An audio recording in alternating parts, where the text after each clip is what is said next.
Halo, selamat datang di channel Alur Cerita Film. Pada episode kali ini, saya akan membawakan sebuah alur film. Film ini berjudul The Last Stand yang dirilis pada tahun 2013. Di dalam film ini bercerita tentang buronan yang melarikan diri saat dipindahkan. Buronan ini sangat terkenal, bahkan FBI sulit untuk menangkapnya. Tak usah berlama-lama lagi, langsung saja kita masuk ke dalam alur cerita film The Last Stand.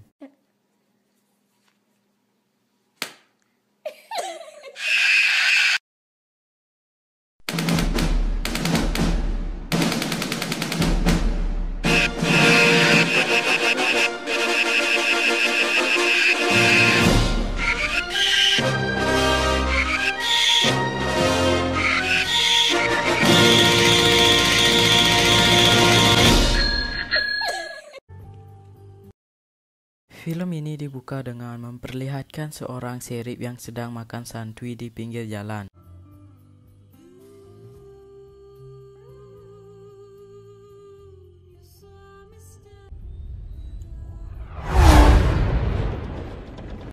Dan tiba-tiba ada mobil berkecepatan tinggi yang sedang melaju di jalan. Si sheriff langsung melaporkan kejadian ini ke markas pusat dan mengatakan bahwa ada pesawat jet yang tidak menyalakan lampu. Padahal itu mobil yang berkecepatan tinggi. Singkat cerita, pagi pun tiba, memperlihatkan seorang yang baru turun dari mobil yang bernama Ray. Si Ray ini adalah seseorang kepala sheriff. Sedikit informasi, dulu si Ray adalah agen khusus dari SWAT yang menangani kasus di bagian narkotika. Dia pensiun karena dia bosan melihat pertumpahan darah. Oke, lanjut. Dan dia langsung menghampiri temannya yang bernama Troy. Troy memarkirkan mobilnya di pinggir jalan. Dan si Troy buru-buru mau pergi. Lalu Ray memperingatkan Troy untuk jangan parkir di zona pemadam kebakaran. Lalu Troy berkata, jika ada pemadam kebakaran, cepat pindahkan mobilku. Dan dia memberikan kunci mobil tersebut. Lalu dia memasuki restoran dan memesan kopi. Dia melihat ke belakang dan menanyakan ke seseorang, nama orang ini Burrell Thomas, apakah truk di luar punyamu? Dan Burrell Thomas mengatakan, itu trukku. Singkatnya, pria itu keluar dari bar dan diikuti oleh si Ray. Ray lalu mencatat plat mobil itu. Di sisi lain, memperlihatkan 3 orang sedang belajar menembak. Perkenalkan, nama orang ini adalah Louis, Jerry Bailey, dan Viggy. Si Louis berhasil mengenai sasarannya. Lalu giliran si Jerry menembak. Saat dia menembak, pistolnya mental dan mengenai hidungnya. Dan hidungnya langsung berdarah. Lalu si Ray datang mengendarai mobil sheriff dan menyuruh si Jerry untuk mencari informasi plat nomor mobil truk itu. Lalu adegan memperlihatkan Burrell Thomas yang tadi kita lihat di restoran yang sedang menegosiasi dengan kakek ini. Karena Burrell Thomas ingin membeli tanahnya, tapi si kakek menolaknya. Lalu si kakek ditembak. Kantor kepolisian sheriff yang memperlihatkan seseorang yang sedang ditahan yang bernama Frank. Ia ditahan sampai sepekan di tahanan karena melanggar peraturan. Si cewek ini namanya Sarah. Dia bincang-bincang dengan si Frank. Malam pun tiba. Jerry menemui Ray untuk memberitahu bahwa plat nomor itu daerah Nevada. Supirnya anak buah Burrell Thomas. Kriminalnya bersih.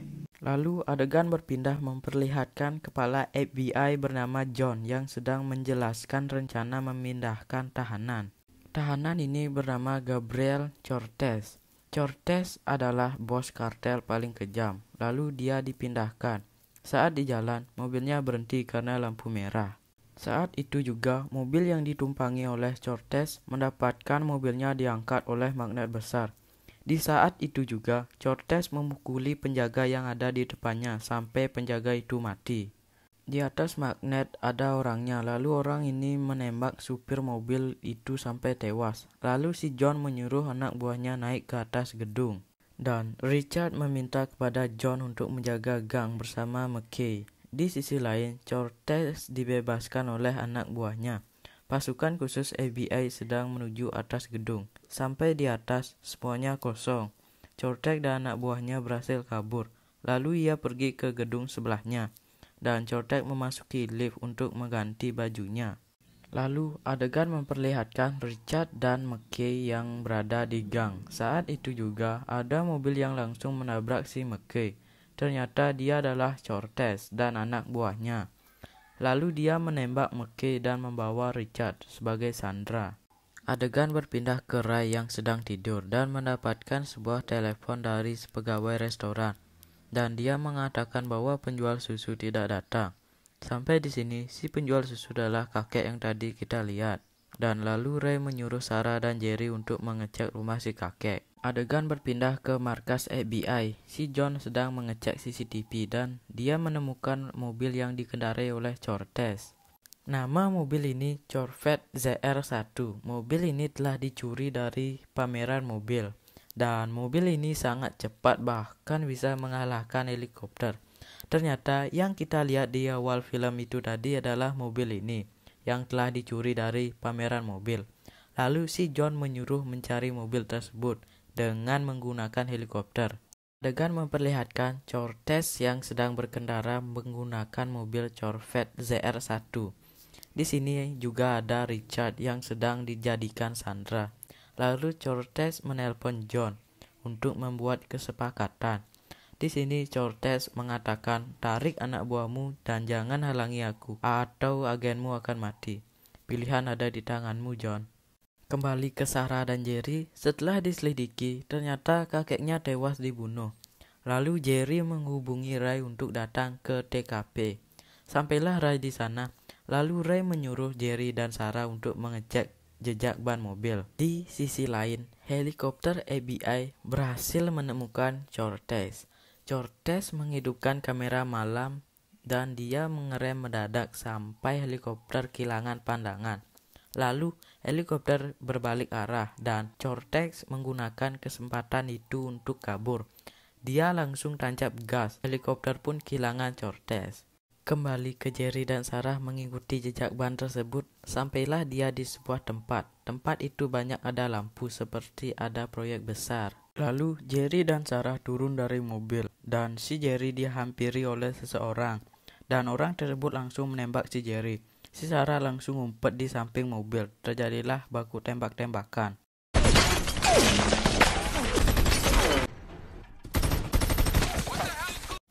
Ternyata dia adalah anak buah Burrell Thomas. Terlihat anak buah Burrell Thomas sedang membangun sebuah jembatan. Sampai di sini, Burrell Thomas adalah tangan kanan Cortez. Cortez menyuruh Burrell Thomas untuk membangun sebuah jembatan. Singkat cerita, datanglah Ray menggunakan mobil. Dia langsung menembaki anak buah Burrell Thomas. Si Ray langsung menyelamatkan Sarah dan Jerry, dan dia berhasil kabur. Dan sayangnya Jerry harus mati saat di perjalanan karena kehabisan darah. Singkat cerita, pagi pun tiba. Si Ray menelpon John untuk menyuruh mengirimkan tim SWAT karena buronan tersebut mau menyeberangi perbatasan di sini. Dan John berkata, tak ada penyeberangan di desamu. Lalu si Ray berkata, mereka mau membangun jembatan yang melintasi jurang itu. Adegan berpindah ke Cortez. Dia melihat mobil tim SWAT. Lalu dia mengeluarkan skillnya yang hebat. Seperti ini adegannya.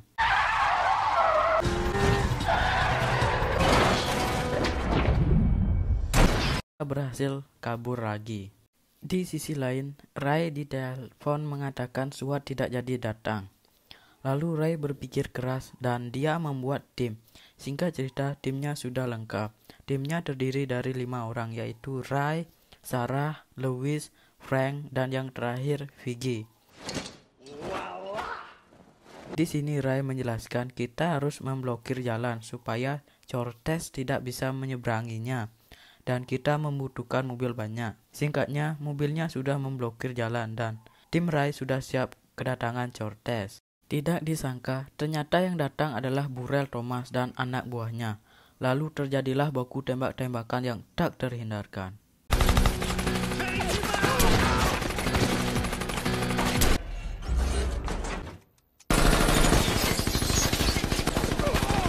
Singkat cerita, semua anak buah Burrell Thomas mati dan menyisakan Burrell Thomas sendirian.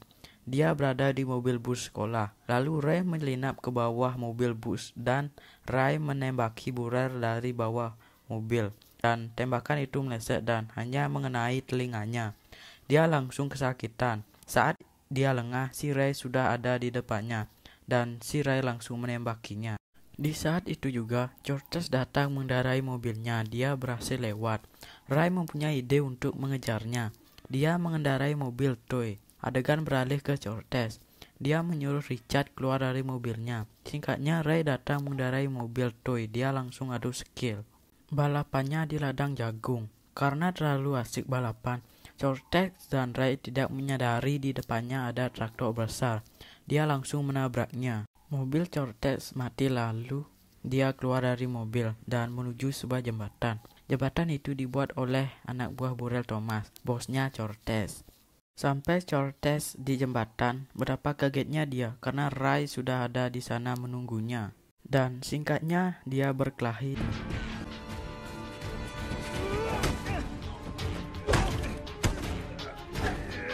dan dibunuhkan oleh Ray, dan Cortez ditangkap lagi, dan film pun selesai. Nah, itu tadi alur cerita film The Last Stand. Saya ucapkan terima kasih yang sudah menonton film ini, dan jangan lupa dukung channel ini dengan menekan tombol subscribe dan like video ini.